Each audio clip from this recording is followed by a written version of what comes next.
शिव कथा करती है महाराज। माता पार्वती जी ने अपनी मां मैनावती से कहा कि मुझे नाना के घर जाना, मैं अपने नाना के घर जाऊं, एक बार मिलकर आऊं। पार्वती मैया जब मैनावती मैया से जब जिद करी तो मैनावती मैया पार्वती जी को लेकर पितरों के घर गई। बहुत ध्यान देना इस कथा पर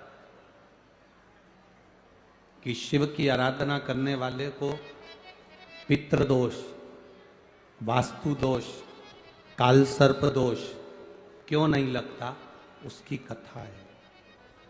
ये देव पितर शिव महापुराण की कथा जो ये संदीप शर्मा जी विधायक महोदय जो करवाए हैं, ये जो कथा का रसतत्व है, इसको जरा जिंदगी में उतारिए, अपने जीवन में उतारिए। पार्वती मैया पहुंच गई मैनावती के साथ पितृलोक।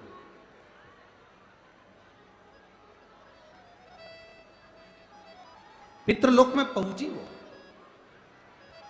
और देखो शिव महापुराण की कथा कहती है, बाबा देवादिदेव महादेव का चरित्र कहता है, भगवान शंकर का पावन चरित्र कहता है, शिव महापुराण की कथा कहती है।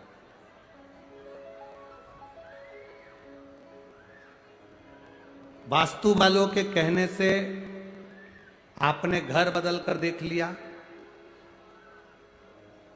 शांति आई कि नहीं आई वो तुम्हें मालूम है। किसी ने कहा हमारे घर में बहुत अशांति है, बहुत तकलीफ है गुरुजी, बहुत तकलीफ। हम आपसे एक बात कहें और आपसे पूछें, कोटा वाली माताओं, जीजियों और भाई लोग, जीजाउन जो बैठे हैं, बड़े सावधानी से बताना, जब से तुमने शिव महापुराण की कथा सुनना चालू करी, उसके पहले का समय निकाल कर देखना कि तुम्हारे घर में कितना क्लेश रहता था, पैसे की कितनी तंगी रहती थी और कितनी तकलीफें रहती थी। कथा सुनने के बाद जैसे जैसे समय बढ़ता गया, 2 साल 3 साल तुम जो कथा सुनते सुनते तुमने निकाले, तुम मन पर अपने हृदय पर हाथ रखकर बताना, घर का क्लेश धीरे धीरे कम हुआ कि नहीं हुआ, बैलेंस बाबा ने बढ़ाया कि नहीं बढ़ाया, घर में आनंद आया कि नहीं। वो देता है। कल कथा में कहा था, देवता देते हैं पल्ला झाड़ कर, महादेव देता है छप्पड़ फाड़ कर। वो देता है महादेव। आपने किसी ने कहा कि वास्तु दोष है, कमरा बदला, रूम बदला, सोने की दिशा बदली, सीढ़ियां बदली, वॉशरूम बदला, रसोई घर बदला। फिर किसी ने कहा तुम्हारी दुकान नहीं चल रही, दुकान में दोष है, दुकान बदली, काम बदला, सामान बदला, दिशा बदली।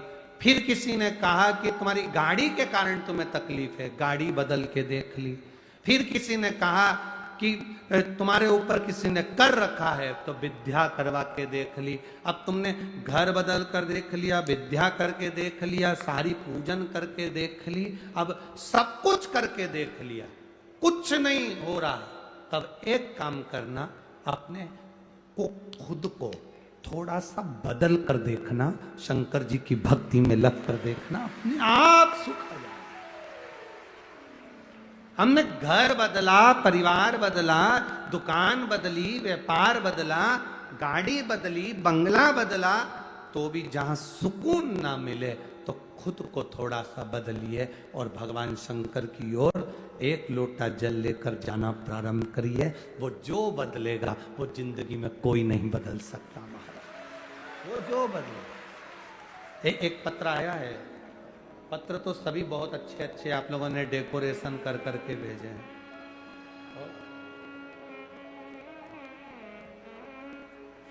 बड़े बड़े पत्र भी आए हैं। हो पहले तो यहाँ पर एक कोई माता बैठी है जिनके घर में कई सालों से संतान नहीं थी, और बाबा की कृपा से डॉक्टर ने कह दिया था कि तुम्हारे पेट में एक संतान है और 2 गर्भाशय में गांठ है, 2 गर्भाशय में गांठ है और एक संतान है। पर बाबा की कृपा से वो गांठ का ऑपरेशन नहीं करवा सकी, डॉक्टर के कहने से, तो केवल उस गांठ को उसने गर्भाशय में 9 महीने रखा। तो वो डॉक्टर भी आश्चर्य में पड़ गए कि वो एक बच्चा नहीं था, वो 3 बच्चे थे जिनको लेकर वो यहां आई। कल भी कहीं लेकर बैठी थी, हमारे को पत्र भेजा था, हम बुला नहीं पाए।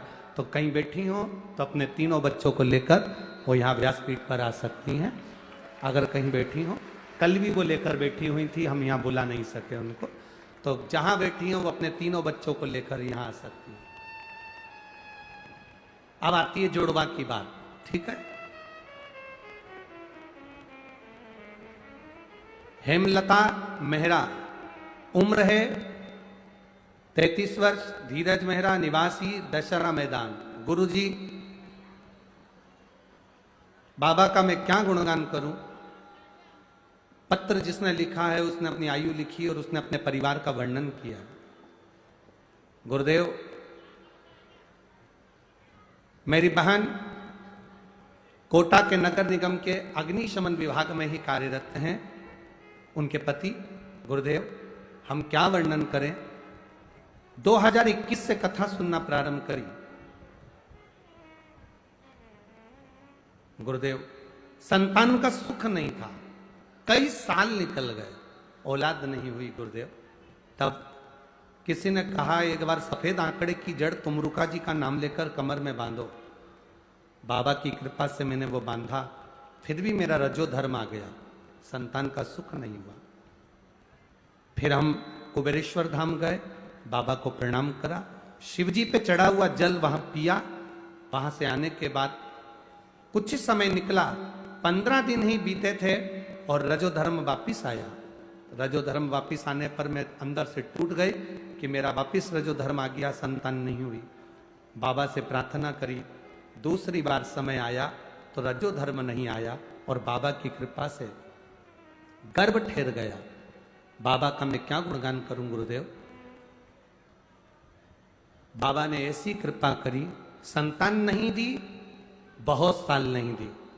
डॉक्टर ने कहा था तुम्हारे गर्भाशय में एक बच्चा है और एक बच्चा तुम्हारे गर्भाशय में है, पर बाबा का मैं क्या गुणगान करूं। जब जन्म हुआ बच्चों का तो 2 बेटे बाबा ने मेरी गोदी में डाल दिए।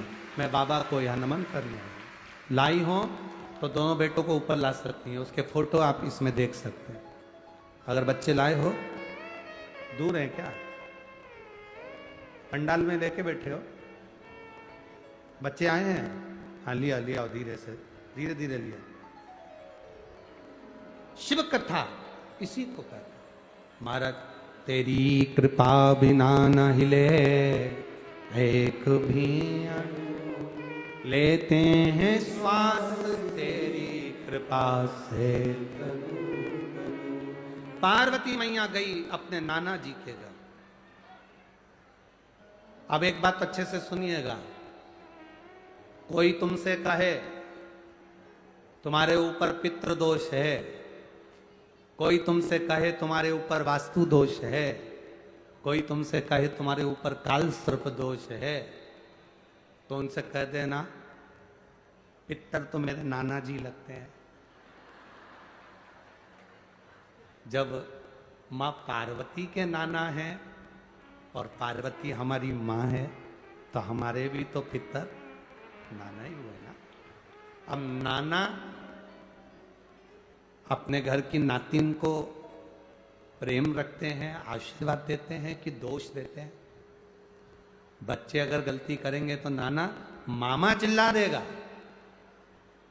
मामी चिल्ला देगी, पर नाना नानी कभी कभी। एक चरित्र याद आता है, एक व्यक्ति खड़ा था और उसके गांव के एक पंडित जी थे, वो रोज प्रवचन देने जाते थे। तो वो गांव का जो व्यक्ति था ना, वो पंडित जी से कहता था, महाराज कभी कभी हमको भी प्रवचन दे दिया करो, सारे गांवों को सुनाते फिरते हो, कभी हमको भी सत्संग दे दिया करो। पंडित जी को बड़ा गुस्सा आया। पंडित जी ने कहा, कथा में तो कभी आता नहीं, यहाँ खड़े होकर रोज टोकता। पंडित जी ने कहा, तुम्हारी गोदी में ये तुम्हारा जो पोता है ना, यही तो तुमको ज्ञान दे रहा है। रोज तो कहता है बा बा बा बा बा बा, मतलब अब तुम्हारी उम्र हो गई, बाबा बन जाओ। अब मुझे प्रवचन देने की क्या जरूरत है? इतने में उस व्यक्ति को बड़ा बुरा लगा। उसने कहा महाराज तो मेरे ही पीछे आ गया। उसने कहा महाराज तुम बिल्कुल सही कह रहे हो, उसका कहना मानकर मेरा मन करता है कि मैं बाबा बन जाऊं, पर इसको गोदी में लेता हूं तो ये कहता है बाबा बाबा बाबा, और मेरी बेटी के बेटे को गोदी में लेता हूं तो वो कहता ना ना ना ना ना। मन तो करता है बन जाऊं, पर बेटी का बेटा कहता ना ना ना ना। इसलिए मैं विस्मय में पड़ा। तो आपसे निवेदन है, शंकर जी के जितने भक्त हैं, शिव को जल चढ़ाने वाले, शंकर का गुणगान करने वाले, शंकर का स्मरण करने वाले, शंकर की भक्ति में डूबने वाले जितने हो तुम, अगर कोई कहे कि पितृ दोष है, कोई कहे तुम्हारे ऊपर ये दोष लगा है, तो तुम्हें कहना चाहिए पितर तो मेरे नाना जी का गांव है, वो मेरे को क्यों दोष लगाएंगे, मुझे क्यों ताड़ देंगे, उन पर वो तो मेरे ऊपर कृपा करने वाले, दया करना। कई लोग कहते हैं श्राद्ध पक्ष में गाड़ी नहीं लेना चाहिए, कोई कहता श्राद्ध पक्ष में सोना नहीं लेना चाहिए, कोई कहता श्राद्ध पक्ष में ये कोई अच्छे कार्य नहीं करना चाहिए, मकान का सौदा मत करो, गाड़ी मत लो, ये मत करो, वो मत करो। शिव महापुराण की कथा कहती है पूर्वजों के इन 16 दिन में आप कुछ अच्छा भी करोगे ना तो ये पूर्वजों का आशीर्वाद ही मिलेगा, गलत नहीं है। वो तो लोगों ने पितरों को हुआ बना दिया, लोगों ने पितरों को भूत बना दिया, लोगों ने कह दिया ये पितर पितर तो भूत हो गए, प्रेत हो गए ना। अभी कथा में आपने सुना था सबसे सुंदर लोक कौन सा बताया? जम के बोलो जरा। कौआ कैसा था? आर्यमा स्वामी भी सुंदर, कौआ भी सुंदर, पितर लोक में जितने पितर रहते हैं वो बड़े सुंदर रहते, बड़े सुंदर।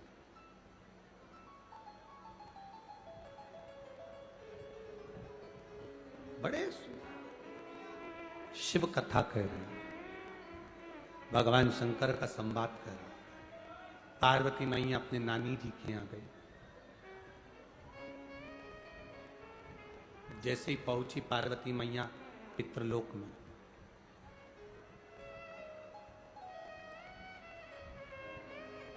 पितृलोक में पहुंचते से पार्वती जी ने क्या देखा कि वहां बहुत सारी कुसा रखी हुई है। क्या रखी हुई है? कुसा। कुसा देखिए आप, डाब, कुशा। जब पितरों को जल दिया जाता है तो कुशा का बड़ा मूल महत्व होता है, बड़ा कुशा का बड़ी मूलता होती है। पार्वती जी ने देखा कि यहां कुशा रखी हुई है, भ्रम पैदा हुआ मां पार्वती के हृदय में, थोड़ा सा प्रश्न आया मां पार्वती के चित्त में, थोड़ा सा प्रश्न। पार्वती जी जैसे ही अंदर पहुंची, पहुंचते सी उन्होंने जो कुशा देखी, डाब देखी, और कुशा को देखकर मां पार्वती जी ने पूछ लिया पितरों से, नाना, ओ नाना जी। अब पितरों के देवता आर्यमा स्वामी बैठे थे तो उन्होंने शब्द सुना, पार्वती जी का शब्द सुनकर माता पार्वती जी के पास में आर्यमा स्वामी आए और पूछा, माता पार्वती अब क्यों आवाज लगा रही हो, क्या हुआ है? आप आवाज क्यों लगा रही हो, हुआ क्या? पार्वती जी ने कहा, मैं मेरे नाना के घर में आई हूं, पर इतना सारा कुशा रखा देखा है, डाब रखा देखा है, तो मैंने पूछा कि ये कुशा, ये डाब क्यों रखा? देखो, सनातन हिंदू धर्म में जो कुशा होती है, जो डाब होता है, साल भर अपने घर के अंदर कहीं ना कहीं इस कुशा को, इस डाब को संभाल कर रखना चाहिए। उसका कारण क्या बताया है? तो यहां पार्वती जी से स्वयं आर्यमा स्वामी कहते हैं, सुनो पार्वती माता, पितृलोक में ये जो ढाब है, पितृलोक में जो ये कुशा है, पितृलोक में ये कुशा जो रखी हुई तुम देख रही हो, इस कुशा का महत्व ये होता है कि जिस घर में, जिस घर के अंदर कुशा रखी होती है, उस घर पर पितरों की कृपा दृष्टि सदा बनी होती है। वहां दुख, तकलीफ, कष्ट नहीं आता। पर कुशा रखने का स्थान, 3 जगह कुशा रखने का स्थान दिया। कितनी जगह दिया? जम के बोलिए। 3 जगह पर कुशा रखने का स्थान दिया है। आप अपने ध्यान में रखिएगा। देव पितर जो शिव महापुराण की कथा चल रही है, इससे आपको सीखना है और जनमानस तक आपको ये चीजें रखना है, जिससे हमारा सनातन धर्म में ये बात मालूम पड़े कि कुशा का महत्व क्या है, कुशा कहाँ रखी जाती है और कुशा के जल से तर्पण क्यों दिया जाता है। ये बहुत समझने वाली बात है। 3 जगह पर कुशा का महत्व बताया गया कि कुशा को 3 जगह पर रखा जाए। पहला, अपने घर के दरवाजे में जहां से अपन प्रवेश करते हैं, उस प्रवेश के द्वार के प्रवेश द्वार से कुछ दूरी पर कोई फोटो लगा हो, कोई चित्रपट लगा हो, कोई जगह हो ऐसी जहां तुम कुशा को अंदर प्रवेश करते समय कुछ दूरी पर उस कुशा को आप राइट भाग की ओर रख दें। घर में प्रवेश करते हैं, उस द्वार से कुछ दूरी पर डाब कुशा रख सकते।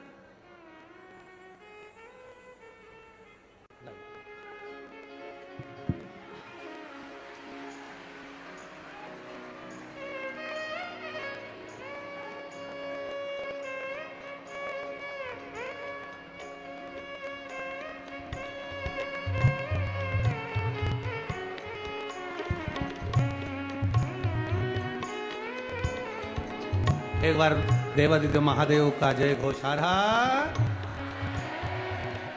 ये 2 बालक बाबा की कृपा से कई वर्षों के बाद हुए। एक बार जोरदार ताली बजाएं।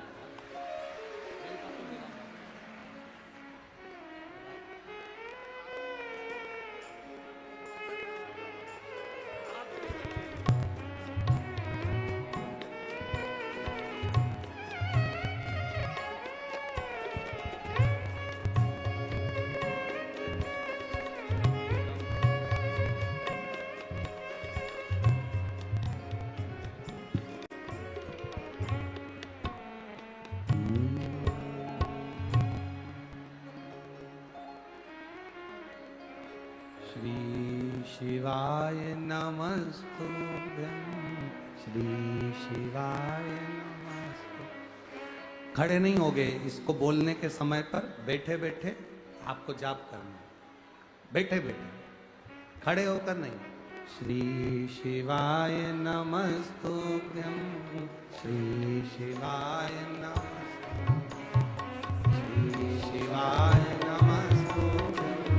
श्री शिवाय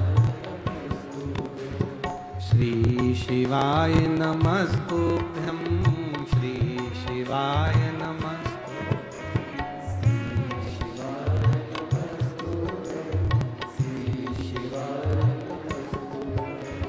श्री शिवाय नमस्तुभ्यं, श्री शिवाय नमस्तुभ्यं।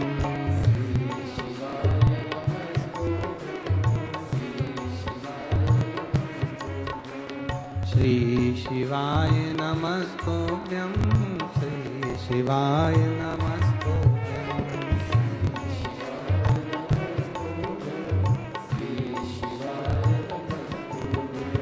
श्री शिवाय नमस्तुभ्यं, श्री शिवाय नमस्तुभ्यं, श्री शिवाय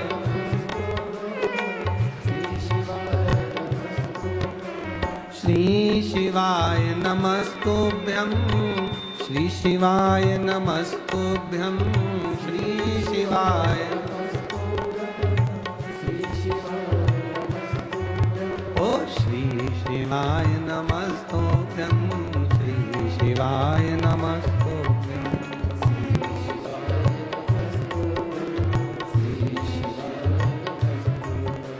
श्री शिवाय नमस्तुभ्यं, श्री शिवाय नमस्तुभ्यं।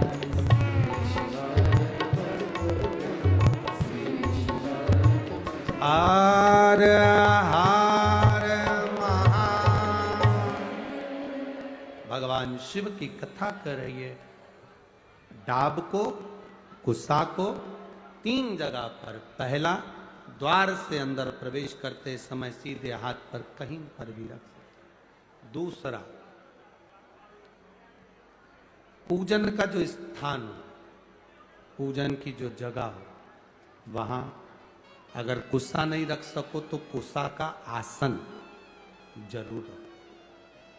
अगर कुसा नहीं रख सकते तो कुसा का आसन जरूर। तीसरा,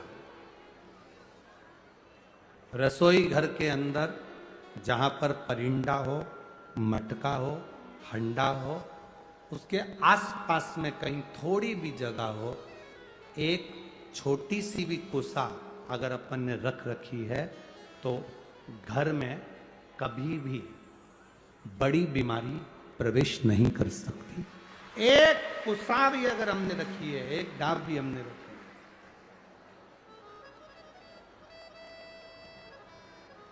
हम तो यहां तक कहेंगे, शिव महापुराण की इस पवित्र कथा में आप लोगों से कहना चाहेंगे,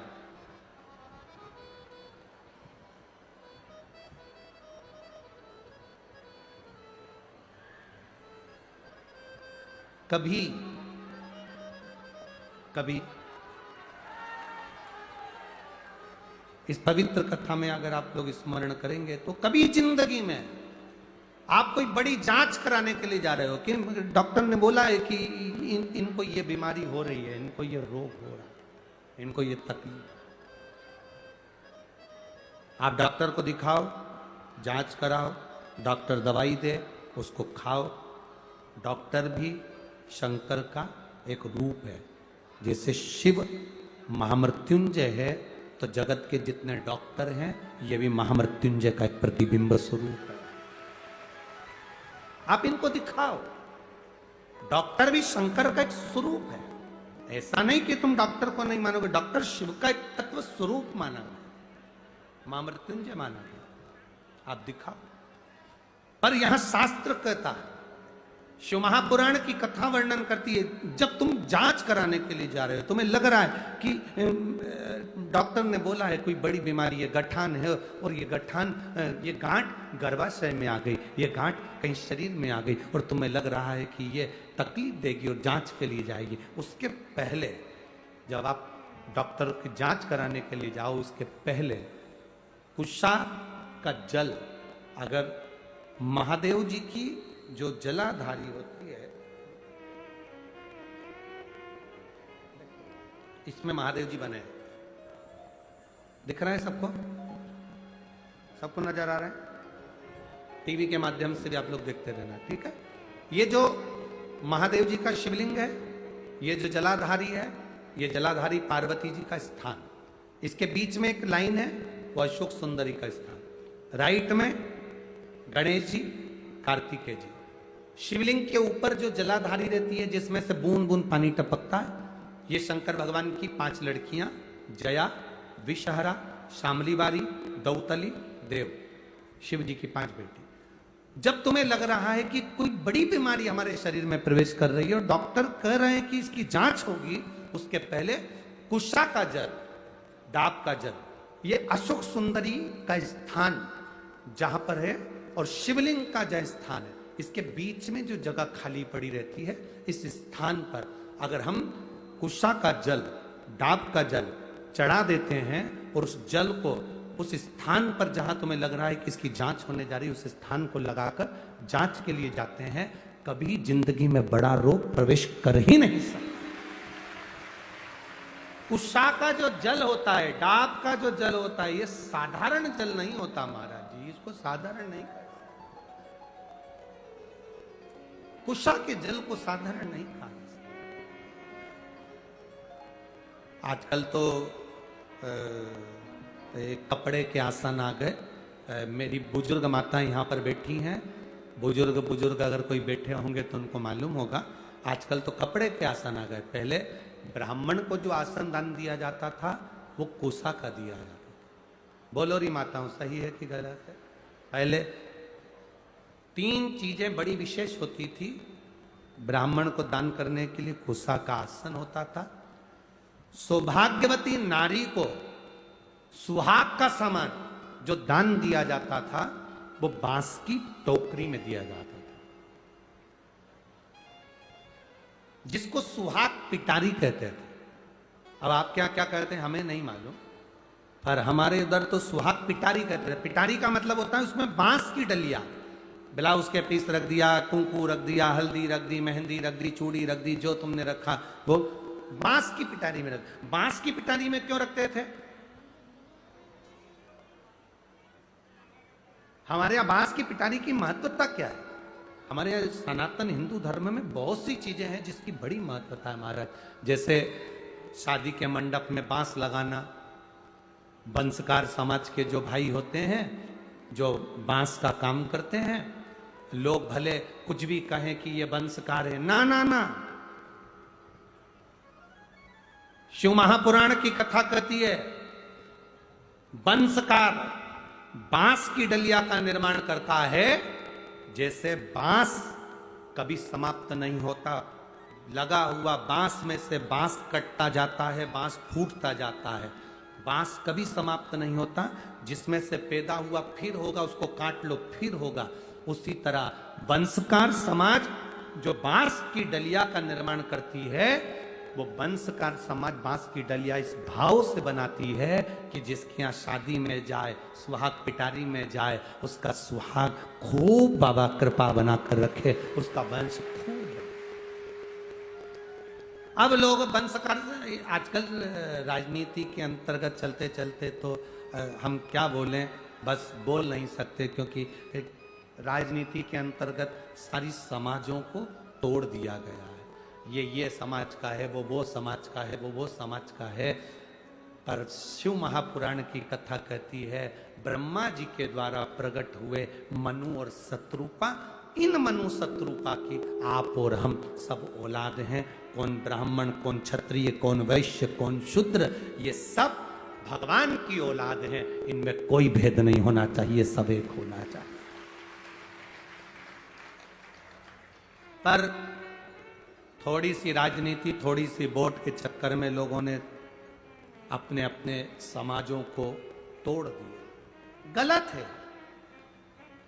ये शिव पुराण रखी है 1 2 3 4 ब्राह्मण, क्षत्रिय, वैश्य, शूद्र 4 पाए पर ये पोथी रखी है। उसी तरह हमारे ब्राह्मण, क्षत्रिय, वैश्य और शूद्र ये 4 भारत के वो स्तंभ हैं जिस पर ये पूरा सनातन धर्म टिका हुआ। ये 4 ऐसे स्तंभ हैं जिस पे पूरा सनातन धर्म टिका हुआ है। पर वोट के चक्कर में, राजनीति के चलते हुए आज इन सनातन धर्म को तोड़ने के लिए लोगों ने विचार कर लिया सनातन धर्म ऐसे नहीं टूटने वाला। तो सबसे पहले लोगों ने कहना चालू करा अगरबत्ती लगाना बंद करो, क्योंकि अगरबत्ती में बांस होता है। थोड़े दिन के बाद ये तुम्हारी अगरबत्ती छुड़ा के तुम्हारे हाथ में मोमबत्ती पकड़ा देंगे और कहेंगे तुम्हारा बाप यही है, अब इसी को भजो, सनातन धर्म को भजना बंद करो। पर शास्त्र रीति कहती है, हमारा सनातन धर्म कहता है ब्राह्मण, क्षत्रिय, वैश्य, शूद्र ये 4 एक स्तंभ है सनातन धर्म के। ये हमें कितना भी कोई तोड़े, पानी को डंडे से मारने से पानी अलग होता है क्या? अरे बोलो तो लीजिए, नहीं होता। इनको लोगों ने कह दिया ये तो वंशकार हैं, ये तो चर्मकार हैं, ये तो ये ना ना ना ना। जितनी जातियां, जितनी समाजें बनी है, ये हमारे सनातन धर्म के गौरव बनी है। संत रविदास जी ने चमड़े का जूता बनाते बनाते रविदास जी महाराज स्वयं मीराबाई आकर खड़ी हो जाती है और कहती है गुरुदेव मैं तुम्हारे लिए अच्छा आश्रम सुंदर गंगा के घाट पर बना देती हूँ गुरुदेव, अच्छी जगह बना देती हूँ, चलो गुरुदेव। रविदास जी ने कहा, मीरा मैं काहे को गंगा के घाट पर जाऊं? मुझे गंगा के घाट पर जाने की जरूरत नहीं है मीरा। अगर मेरी भक्ति में बल होगा तो गंगा खुद आएगी, स्वयं पहुंचेगी। संत रविदास जी ने कहा तो मीराबाई हंसने लगी, गुरुदेव गंगा मैया यहां कहां से आएगी? तू क्या चाहती है? मीराबाई कहती है, मुझे गंगा जल पीना है। रविदास जी कहे, रुक जा। जिस कठोते में रविदास जी चमड़ा धोते थे, रविदास जी ने हाथ जोड़े, गंगा मैया ये मीरा छोटी है, जानती नहीं, इसको जल पीना है, आप जल दो ना। छोटे से कठोते में जिसमें रविदास जी चमड़ा धोते थे, उसी चमड़ा धोने वाले पात्र में से हीरे की चूड़ी पहना हुआ एक हाथ निकल कर बाहर आ गया, उसमें गंगा का जल रखा हुआ। मन चंगा कठोते में गंगा। प्रसन्न हो गई मीरा। जहां गुरु, सच्चा गुरु जिस जगह पर बैठता है, उस जगह पर गंगा को, गुरु गंगा नहाने नहीं जाता, गंगा गुरु के पास चलकर आती है। सच्चा अगर सतगुरु है, सच्चा गुरु है, गंगा नजदीक पहुंच जाती है। सत्य है आपके पास में। आपको हमने पहले कथा में कहा, आज फिर कह रहे हैं, जो शंकर का भक्त होता है, शिव को एक लोटा जल चढ़ाने वाला होता है, बिना दिखावे के जो भगवान की भक्ति करने वाला होता है, उसे भगवान को नहीं ढूंढना पड़ता, भगवान उसे ढूंढता है। आपको नहीं ढूंढना। दुनिया के लोग कितने भी तोड़ दें तुमको, कितने ये ब्राह्मण अलग हैं, क्षत्रिय अलग हैं, वैश्य अलग हैं, शूद्र अलग हैं, सब अपने अपने भाव से अपना अपना गढ़ बना कर कहें, ना ना ना ना, गुलाब जामुन खाओ चाहे रसगुल्ला खाओ, इमरती खाओ चाहे जलेबी खाओ, जाति पेट में ही है। बोलो सही है कि गलत है? ब्राह्मण हो, क्षत्रिय हो, वैश्य हो, शूद्र हो, आखिरी में जाना उसी के पास है। हो सकता है कोटा वासियों के लिए जलेबी का डिपार्टमेंट अलग, गुलाब जामुन अलग जा रही हो, रसगुल्ला अलग जा रहा हो। हमारे उधर तो ऐसा नहीं होता। हमारे यहाँ तो गुलाब जामुन खाएंगे तो भी पेट में जाएगी, रसगुल्ला खाएंगे तो भी पेट में जाएगा। जाना एक ही जगह है। तुम जीते जी मानो तो भी वही है, और मरने के बाद मानो तो भी वही है। सत्यम शिवम सुंदरम में ये पूरी सृष्टि समाई, पूरा